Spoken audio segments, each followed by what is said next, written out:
కేసీఆర్ ఆయన మాట్లాడితే సంచలనం, మాట్లాడకపోతే వ్యూహాత్మక మౌనం. అవును, కేసీఆర్ మౌనం కూడా ఇన్నాళ్ళు చర్చనీయాంశమే. ఏడాదిగా ఫామ్ హౌస్ కే పరిమితమైన కేసీఆర్ మీడియా ముందుకు వచ్చింది చాలా తక్కువ. దీంతో గులాబీ శ్రేణుల్లో ఒక రకమైన నైరాస్యం. ఇప్పుడు వరంగల్ బీఆర్ఎస్ రజతోత్సవ సభలో కేసీఆర్ మౌనం విడబోతున్నారు. బీఆర్ఎస్ క్యాడర్ అంతా ఈ సభ కోసం ఆసక్తిగా ఎదురు చూస్తోంది. ఇంతకీ కేసీఆర్ ఏం మాట్లాడబోతున్నారన్న సస్పెన్స్ అయితే కంటిన్యూ అవుతోంది. ఉద్యమం సమయంలో 14 ఏళ్ల పాటు నిరంతరం ప్రజల్లోనే ఉంటూ ప్రత్యేక రాష్ట్ర సాధనకు పనిచేసిన కేసీఆర్ అధికారంలోకి రాగానే బహిరంగ సభలు, ప్రెస్ మీట్లతో నిత్యం వార్తల్లో ఉండేవారు. కానీ 2023 ఎన్నికల్లో అధికారం కోల్పోయాక, ప్రతిపక్షానికి పరిమితమయ్యాక కేసీఆర్ మీడియాలో కనిపించింది చాలా తక్కువ. పార్టీ కీలక నేతలతో ఫామ్ హౌస్ నే క్రియాశీలక ఆఫీస్ గా మార్చిన గులాబీ బాస్ ఇక యాక్టివ్ కాబోతున్నారన్న సంకేతాల్ని బీఆర్ఎస్ శ్రేణులు ఇస్తున్నాయి. ఇందుకు వరంగల్ ఎల్కతుర్తి పార్టీ రజతోత్సవ సభ వేదిక కానుందని ఆశగా ఎదురు చూస్తున్నాయి.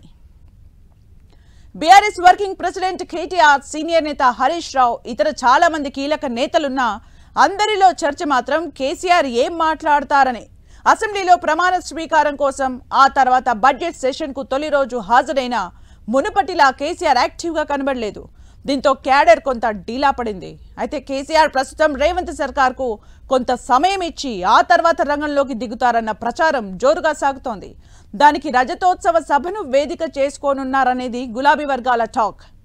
అధికార పక్షం నేతల విమర్శలు, ఎమ్మెల్యేల ఫిరాయింపులు, రాష్ట్రంలో రాజకీయ పరిస్థితులు, కాంగ్రెస్ సర్కార్ హామీలు, పీఏసీ చైర్మన్ వివాదాస్పదం కావడం, రైతులు, విద్యార్థులు, రుణమాఫీ, ఇలా చాలా అంశాలపైన కేసీఆర్ మాట్లాడనున్నట్లు తెలుస్తోంది. కాళేశ్వరం పైన అధికార పార్టీ చేస్తున్న విమర్శలు, 6 గ్యారంటీల అమలులో అధికార పార్టీ వ్యవహరిస్తున్న తీరు, రైతు భరోసా నిధులు, ప్రజల జీవనం, హెచ్సియు, కంచగచ్చిబౌలి భూముల అంశం, ఇలా చాలా అంశాలపై వరంగల్ వేదిక నుంచి కేసీఆర్ పార్టీ శ్రేణులకు ఒక క్లియర్ కట్ మెసేజ్ ఇస్తారని అంటున్నారు. అలాగే భవిష్యత్తులో బీఆర్ఎస్ అవలంబించే విధానాలు, పార్టీ బలోపేతం, క్యాడర్లో జోష్ నింపేలా కేసీఆర్ ప్రసంగించబోతున్నారని, ఈ సభ బీఆర్ఎస్ భవిష్యత్ కార్యాచరణకు నిదర్శనంగా ఉండనుందని అంటున్నారు.